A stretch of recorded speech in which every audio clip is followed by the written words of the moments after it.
Hi, I'm Dr. Wagner, and this is Uriel. He's my assistant.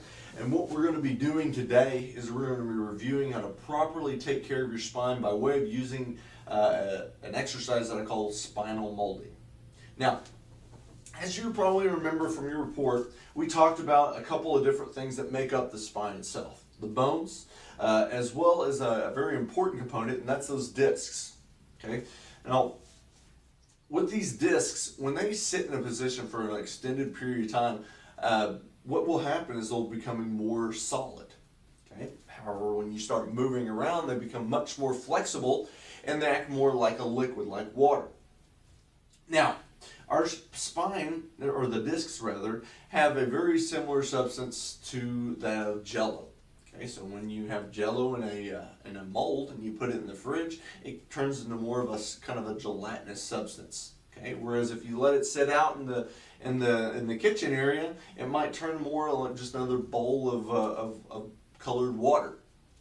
So when you put it back in the fridge, it goes back to that solid substance. So what we're trying to do is, once we've got done with your warm-up exercises as well as your isometric exercises, this is going to allow us to help reset those spinal curves after a long day of them being in a poor position. Okay?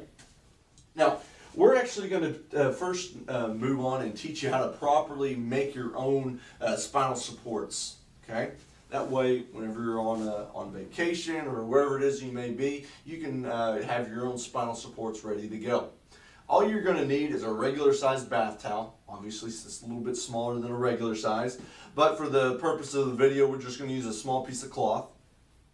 So we have it lengthwise first. We're going to fold that in half. Then what you'll do is you'll fold it into thirds.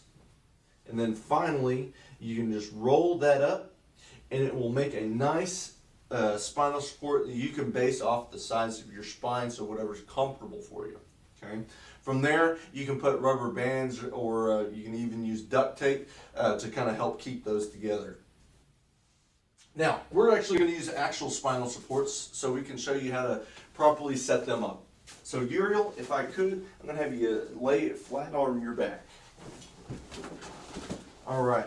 Now, based off of your x-rays and where most of your loss of curve is, it's going to be important. So make sure that you consult with me or the chiropractic assistant on staff before you get and start laying these around.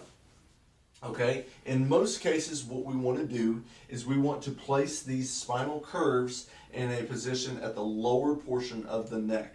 That's where most of the curve gets lost at. Okay, this will act as somewhat of a fulcrum here. Okay, and there we go. The next one, we're going to actually place this right at the base of the thoracic spine where the ribs start detaching there. Okay, so if you would just kind of lift up for me, Uriel. There we go. Very good. All right, so what we're going to do is we're going to now give our spine a chance to kind of conform and shape to this. I usually recommend laying on these for about 20 minutes. In the very beginning, especially if you have a lot of loss of curve, that can be very uncomfortable. So rather than pushing through that, make sure that you just kind of work your way into that. So if, maybe after about 5 to 10 minutes, it start getting stiff and it starts aching, make sure to cease that right there. But on your next couple of times, make it a goal for you to try to get to, 12 minutes, 15 minutes, until you finally can work up all the way to 20 minutes without having a great deal of discomfort. Okay, so if you do have any questions about if you're doing this right, always make sure to, let me know, and I'll be happy to help address that. And in the meantime, make sure that you're doing your spinal exercises and your spinal molding every night to see the best results for your correction program. Thank you, and we'll be seeing you next time.